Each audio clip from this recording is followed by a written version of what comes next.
it's day 2. We're checking out now, walking down the stairs in this really swanky place. It's the Chester Grosvenor in Chester. We decided to stay in Chester because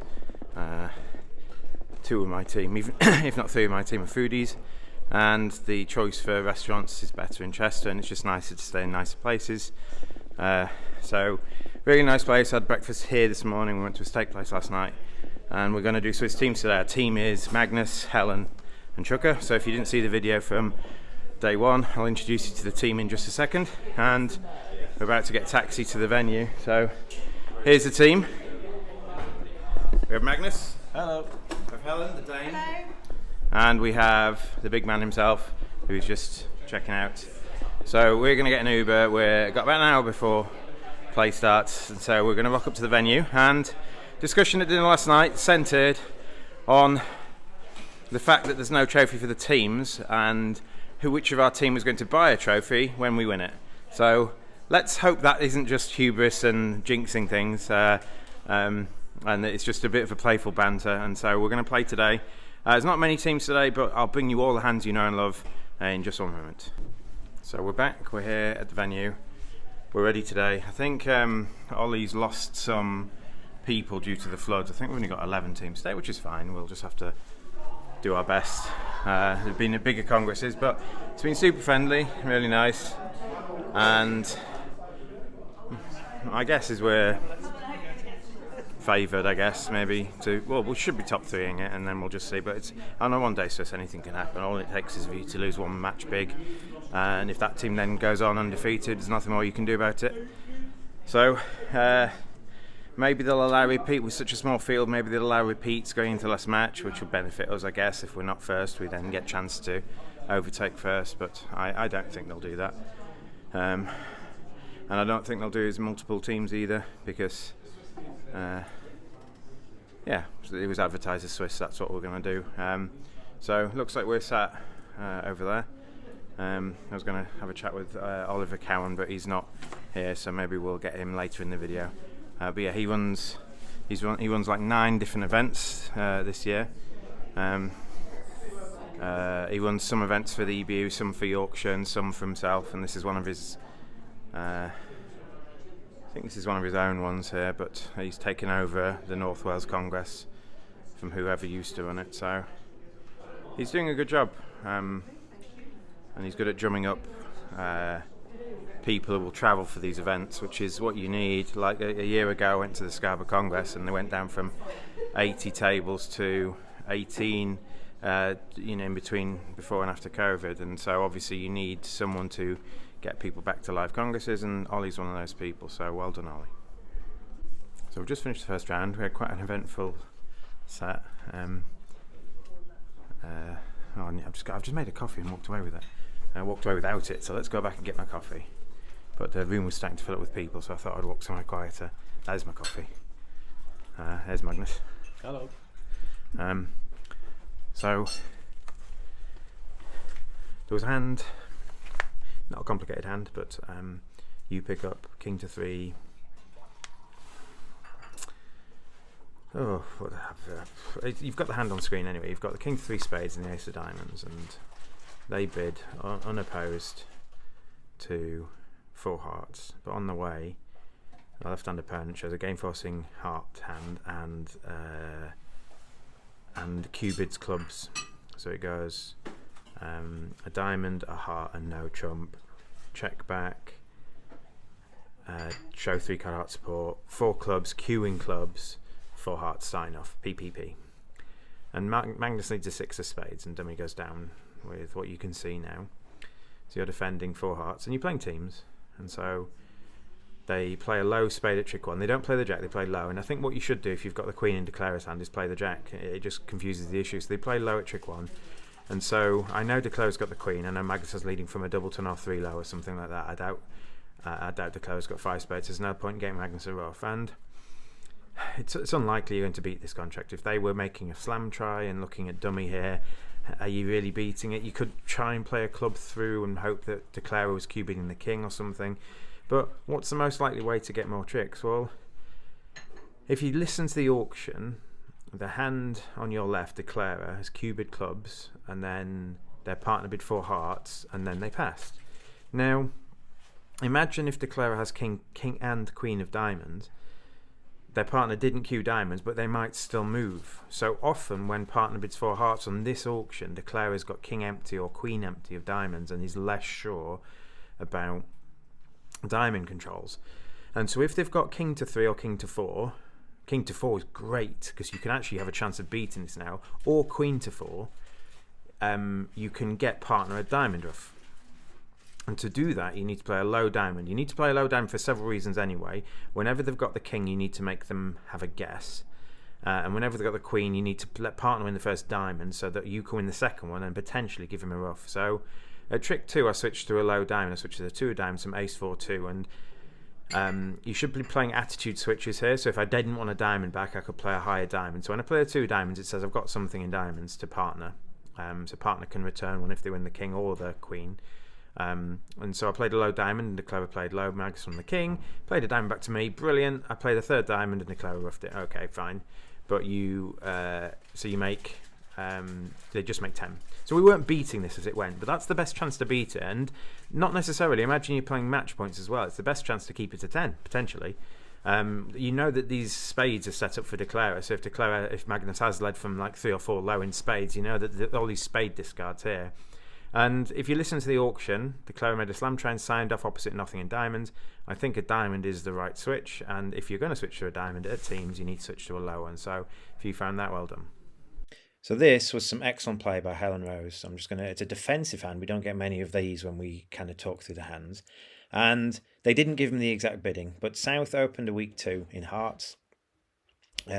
Some things happened, and North eventually sacrifices in 5 hearts over... It was probably 5 diamonds, but I don't know the auction. And so you're on lead, and this is Helen's hand, and Helen led the ace of diamonds, and you get to have a look at dummy. And so you're trying to extract the maximum. Partner's shown some values. South has a weak hand with hearts. So let's say South's got ace queen to 6 hearts. Well, you're going to have a few tricks outside. You're going to make a diamond, hopefully a spade or 2, and hopefully maybe partner's got a club on or something like that. So it's likely to go off, and obviously you're just trying to maximise the most it can go off. And this is just a good combined defensive hand. So on the ace of diamonds, East played the 10, and I think East had supported diamonds or indicated they were short hearts or something. East's 10 of diamonds won't be a singleton, and if it's not a singleton, it looks like East's playing one of their highest diamonds. What could that mean? Well, when dummy has a singleton in a suit, what you generally want to do, you don't want to encourage diamonds in this specific spot. What you want to do is tell partner what to lead to. Now, if East has diamond length, East can play a middling diamond to say, I don't really care. East can play a low diamond to say, please play a club. And East can play a high diamond to say, please play a spade. So East has played a high diamond. That might mean that South has the king of clubs, because East might signal for a club if they had the king. But it probably means that East has the king of spades. So a spade switch seems good. Which spade do you switch to? Well, if you switch to ace and another, that's great when East has king and 10. If you switch to a small one, that's good if East has got king doubleton. But there is a certain spade holding which you need to guard against, and Helen did this. An even better switch is the jack of spades. So the jack of spades went queen, king, ace. Sorry, king, queen, small. East then played the 9 of spades, back goes 10, ace, small. And now your 8 of spades is high. It goes 8 of spades, small, small, small. And then South just conceded the ace of hearts. So if we just go and have a look at the spade suit, at the point where Helen found the jack of spades switch, if we look at the whole hand, this is the whole hand. Just looking at the spade suit in isolation, how can you possibly make 3 spade tricks? And you've got to do it quickly. You can see that North and South have... all these clubs. So if you don't attack spades profitably quickly, they're going to go away in these clubs. So you've got to be careful. So if you look at what happens, if West plays the ace of spades first and then the jack, then you cover the jack with a queen and the 10's going to win. If West switches to a small spade, the South runs it towards the 10, so it goes small, 5, king, small, and now the queen is guarded. Effectively, it's over the ace jack and it's going to make a trick.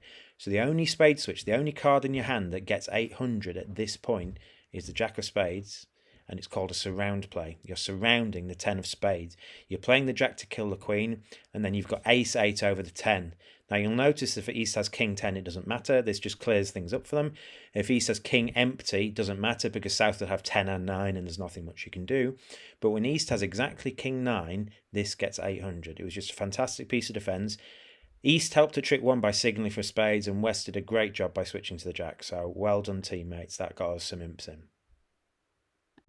We won the first round. That's really good. So we'll highlight an error we made. I don't always want our videos just to be excellent bidding and play, which they aren't always. That's why we're not winning every event we play. So I'll just give you the north. I'm just going to give you the south hand here. So this is the south hand. You pick up queen jack to 4, 4 to the 10, ace third, or ace third, ace 1, I think it is. Yeah. So you've got an 11 count, and partner opens 1 heart pass to you. So it's your choice what you want to do, and this is 3.5 hearts. You kind of want to show I want to bid 3.5 hearts, and if partners open a bare minimum, you kind of want to stop in part score because you're very flat. But you do have 2 aces. At teams, it's probably right to just effectively force to 4 hearts here. You're a bit too good with 2 aces and 4 card support. Whenever partner's only got 4 hearts, they're often strong balanced, so you've either got a 9 card fit or partner's going to have enough points to make game anyway. So the person who held his hand bid 2N, show a good raise to show a game forcing heart raise. And their partner bid 3 hearts, and this the way we play it is that 3 of another suit would be a second suit, like 5 hearts 4 of another suit, 4 would be a splinter. If they were 5-5, they would show the 5 card suit instead of the splinter. So partner's done neither of those things, and so the 3 bids partner has that aren't second suits or splinters are 3 hearts, 3N and 4 hearts. And so what you want to do is stagger those so that 4 hearts is your weakest hands, 3N's your middling hands, and 3 hearts are your strong hands. So partner's either going to have like 18-19 balanced or something like a 17 count with 6 hearts and no shortage. So partner shows 3 hearts. So that's really good. And now you need to decide if you're worth a Q bid or not. And so what happened on the hand is partner Q bid 4 clubs, the 18-19 count bid 4N. We have all the key cards. We're missing 1 key card. So partner bid 6 hearts. And so I'll show you both hands. Has no play. You've just got 11 tricks. You can't manufacture enough discards for your clubs from either hand. And so you just lose the ace of spades and you lose a slow club. So we need to go back to the bidding and decide how you shouldn't bid this no play slam. And I think once you've decided to gain force with this 3.5 heart hand, you just need to sign off over 3 hearts. And the reason for doing that is partner can still move. And if partner is 18-19 balanced, you just haven't got 12 tricks. You're balanced 2, there's no roughing value. You only have maximum 30 high card points, and you won't even have that some of the time. So you just need to sign off. So you've said, I've got a race to 4 hearts, and then you bid 4 hearts because that's all you've got. And if partner wants to move over that, well, you've got 2 key cards for them. If partner thinks they have a hand, and partner just needs to, when you sign off, just pass. And I think with 4-3-3, their strong hand here would pass if partner bids 4 hearts. And that's just partnership judgment there. So you can't just get super excited. So we didn't bid that slam. We did bid another slam in the set. It was a bit of an easier slam, and so we gained 11, lost 11. So our 2 slam hands broke even, and we won the match on part score deals. So it wasn't like we had an awful card. We had quite a good card, and this was our only bad board. But one of those things, I think, once you've not overbid, but once you've shown a game forcing raise, if you have an opportunity to limit your hand because you are a minimum, you should take it. So we just had a good set. We made 5 clubs doubled. Scored 750. We won the first match by 7. Oh, I did tell you that already. But yeah, we just had a pretty good set, I think. So Magnus did well on the board. So I'll give you Magnus's hand, and he's got King third, King Jack 10 to 5, King Queen X,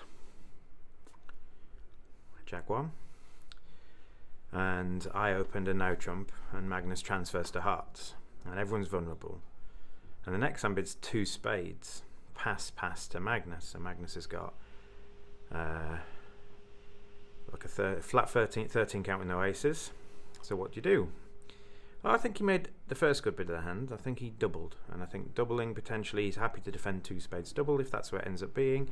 It allows me to show heart support. It allows me to maybe show my 5-card diamond suit or 5-card club suit or whatever. It allows me to describe my hand. So I like double. It's a flexible bid. And if it gets passed out, it's probably the right thing. You should play this as takeout here, I think. So this goes pass, and I bid 3 hearts. Pass to Magnus. Magnus made an excellent bid of 3N. I think it's a great call. I think it doesn't matter what you're in. If you're in 3N or 4 hearts, the lead's coming through your king of spades anyway. So Magnus offered 3N as a place to play. And I'll show you the whole hand. I accepted. I have 3-card heart support, but if Magnus wants to play in 3N and I've got ace to 3 spades, it's a very good chance that Magnus has got the king. And if we are in 4 hearts and the hearts aren't running, it could go spade lead and then spade ruff and then cross to an ace spade ruff. We could just go off in 4 hearts, even though we've got 2 spade stops. But the best thing about it is, if you look at 3N, we've got 4 top losers. We've got 9 tricks when the ace of hearts is driven out on a spade lead. We've got 4 top losers. And so 4 hearts has got 4 top losers too, even if there's no spade ruff. So Magnus made a great bid. I happily accepted. I'm 4-3-3 with honours in every suit. So yeah, we scored 600. We haven't scored up yet, but it feels good. We've got an 8-card heart fit and we don't make 4 hearts. So that feels like a pretty good board. So we've just had dinner. We're 3 from 3, all small wins, but we happen to be in second. That's because there's not many teams there. We're playing the leaders now, so obviously this is the crunch match. We're going to try and do our best. The leaders contain the pair that won the Swiss pairs yesterday, and then a couple of other people we know, so possibly the other good team in the field, potentially. If we're one of them, they're the other one. So. But yeah, so coming up, we're doing another one of the Ollie Cowan congresses in Lancashire in Preston at the end of November. It's 18th, 19th November, so it's the week after the Tollymash and the week before I go to Atlanta, so it should be another friendly one. He's, like I said before, he's done 9 this year. Obviously he's doing a really good job for keeping live Bridgeland, and if you want to have a go at doing one of these congresses, he's got a website, Oliver Cowan Bridge or something like that. And I believe there's still spaces, so if you want to come and see me there, if you see me with a video camera, come and say hi. If you see Ollie there without me, come and say hi. Just say hi to people and play some bridge. So this was some excellent play by Helen Rose. It's a defensive hand. We don't get many of these when we kind of talk through the hands. And they didn't give him the exact bidding, but South opened a week 2 in hearts. Some things happened, and North eventually sacrifices in 5 hearts over, it was probably 5 diamonds, but I don't know the auction. And so you're on lead, and this is Helen's hand, and Helen led the ace of diamonds, and you get to have a look at dummy. And so you're trying to extract the maximum. Partner's shown some values. South has a weak hand with hearts. So let's say South's got ace queen to 6 hearts. Well, you're going to have a few tricks outside. You're going to make a diamond, hopefully a spade or 2, and hopefully maybe partner's got a club on or something like that. So it's likely to go off, and obviously you're just trying to maximise the most it can go off. And this is just a good combined defensive hand. So on the ace of diamonds, East played the 10, and I think East had supported diamonds or indicated they were short hearts or something. East's 10 of diamonds won't be a singleton, and if it's not a singleton, it looks like East's playing one of their highest diamonds. What could that mean? Well, when dummy has a singleton in a suit, what you generally want to do, you don't want to encourage diamonds in this specific spot. What you want to do is tell partner what to lead to. Now, if East has diamond length, East can play a middling diamond to say, I don't really care. East can play a low diamond to say, please play a club. And East can play a high diamond to say, please play a spade. So East has played a high diamond. That might mean that South has the king of clubs, because East might signal for a club if they had the king. But it probably means that East has the king of spades. So a spade switch seems good. Which spade do you switch to? Well, if you switch to ace and another, that's great when East has king and 10. If you switch to a small one, that's good if East has got king doubleton. But there is a certain spade holding which you need to guard against, and Helen did this. An even better switch is the jack of spades. So the jack of spades went queen, king, ace. Sorry, king, queen, small. East then played the 9 of spades, back goes 10, ace, small. And now your 8 of spades is high. It goes 8 of spades, small, small, small. And then South just conceded the ace of hearts. So if we just go and have a look at the spade suit, at the point where Helen found the jack of spades switch, if we look at the whole hand, this is the whole hand. Just looking at the spade suit in isolation, how can you possibly make 3 spade tricks? And you've got to do it quickly. You can see that north and south have all these clubs. So if you don't attack spades profitably quickly, they're going to go away in these clubs. So you've got to be careful. So if you look at what happens, if West plays the ace of spades first and then the jack, then you cover the jack with the queen and the 10's going to win. If West switches to a small spade, and the South runs it towards the 10, so it goes small, 5, king, small, and now the queen is guarded. Effectively, it's over the ace-jack and it's going to make a trick. So the only spade switch, the only card in your hand that gets 800 at this point is the jack of spades, and it's called a surround play. You're surrounding the 10 of spades. You're playing the jack to kill the queen, and then you've got ace-8 over the 10. Now you'll notice if East has king 10, it doesn't matter. This just clears things up for them. If East has king empty, it doesn't matter because South would have 10 and 9 and there's nothing much you can do. But when East has exactly king 9, this gets 800. It was just a fantastic piece of defence. East helped at trick 1 by signalling for spades, and West did a great job by switching to the jack. So well done, teammates. That got us some imps in. So we've lost our first match of the day. Teammates bid a really good grand. And chumps were 4-0 offside, so you've got ace king queen to 7, and you've got a bundle of tricks, and I had jack to 4 diamonds. So against us, they were running game. Teammates went off in grand, so if they just bid the small slam, probably win the match. Instead we lose the match. And over 8 board matches, one swing like that's hard to catch up, so we dribbled a few extra. We did get one swing in, but we dribbled a few tricks either way, and the one swing out was a bit too much for us to catch back up, so not the best. There was one hand, though, in the previous set where I had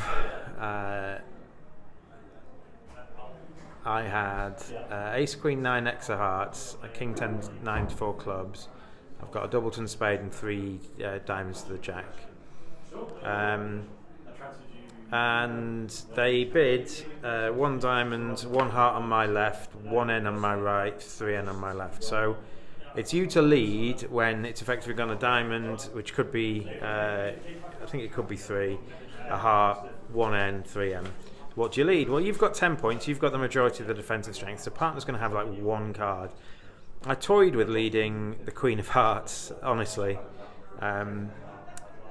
As a thing, potentially what you're playing for is partner to have maybe the Jack of Hearts or the King of Hearts, and maybe you can just cash like 4 heart tricks or something if you pin something, declare his hand or whatever, or the layout that ended up being the case. Now I didn't lead this. I led a spade. I just led a spade, and a trick 1 declarer ran this to their jack, so you can see dummy now. And at trick 2 they played a club towards the 8 queen. So what's going on here? Well, declarer's got the ace of clubs. They ran the spade at trick 1. Partner's not got anything in spades. So partner can't have much at all, really, looking at dummy, looking at how strong dummy is here. So at trick 3, I played the Queen of Hearts. So what's declarer going to do if they haven't got the jack? Well, they can't cover. It's their only way of going off if we can cash 4 heart tricks. So they've just got to hope that whatever happens, wherever the ace of hearts is, that they can't cash 4. So the Queen of Hearts held. Declarer hasn't got the jack. That means Magnus has got the jack, and so what we can do now is I can keep it to 9. Looking at how good dummy is, that feels like a good goal. We might get to 2 or 3 imps in, depending on how many teammates make. So after the Queen of Hearts held, I played a small heart to Magnus's jack, and Magnus knows what's going on as well. So we've cashed 2 heart tricks. Magnus plays his 3rd heart. Declarer shows out they had 10 doubleton initially, and I win the ace of hearts. Kept it to 9. We don't make any more tricks than that, because you can see that obviously they've got oodles of tricks. They've got all the spades. They've got ace queen of clubs now. I've flown in with a king, and they've got all these diamonds as well. So that was a good switch. If I lead it at trick 1, it probably goes the same thing. It probably goes Queen of Hearts, small, small, small, heart to the jack, hearts to the ace, and then I wait for my King of Clubs. So the Queen of Hearts lead at trick 1 or at trick 3 means that you keep it to 9. And over tricks matter in small matches. If the matches are tight, you kind of want to win, those +2 imp boards you're getting for making extra tricks, and generally the better teams will get more +1, +2 boards in than the weaker teams, because they'll just make these extra little tricks, and this is one of those instances where we can do that. So we've got one more match. I have no idea. Are we in contention still? It looks like we're not in contention now. I think all our wins have been small, and this is a decent sized loss for us. And so we've got one match to go. I think the team that ahead of us was still ahead of us after we beat them. So we're going to be like 10 VPs behind, but we can't play them now, so we're going to rely on them to lose, and then we need to win big. So we just had our best set of the event. Might be too little too late.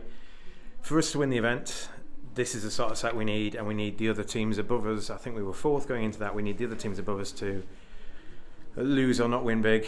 We were 10 behind, so we basically need them to lose. And then the other team, I think that was just a bit ahead of us, not to win by more than we did. I'm almost certain we've won. We've got such a big card. I think we're going to win by like 25, 30 M's. I had a really good time with Magnus. I'll let you know the results. I don't think there was any... He's played well in that set. And I don't think necessarily there are any great hands. They started bickering. And then they revoked against me, and I made them lead the wrong... I forbade a diamond lead and made it difficult for them, and they ended up misdefending from that point. And then they bickered a bit, and they misdefended, and we had a good defence to find a rough, but they can still make it anyway. So nothing necessarily good card play. It was just kind of taking advantage of people who weren't on the same wavelength. So we've done really well. Teammates are ready to score up, aren't we, teammates? Thumbs up, thumbs down? Ready to score up? Oh, ready to score up. So we're going to see how we go. I think we've won, but we'll give you final results. Famous last words. We'll give you final results in the next clip. So we've had a really good day today. Helen's wandering off, but we're going to say bye to Helen. Bye, everyone. Bye. Team captain Magnus Spence-Jones. Bye. And Chucker has gone to get some sweets. So we've had a good time here. The next Congress I'm at is... I think it might be the Premier League, which is the first weekend in November. Then I've got an online tolly. Then we've got the Lancashire Congress, which is Oliver Cowan's next event. And then I'm going to Atlanta. So fair bit of it. Just 2 weeks' time for the next in-person live vlog. So tune out for that. And if you are in England and you want to come to some of these events, check out Oliver Cowan's website. I'll link it in the description below. But yeah, cheers, thanks so much, and thanks for watching All of the Bridge.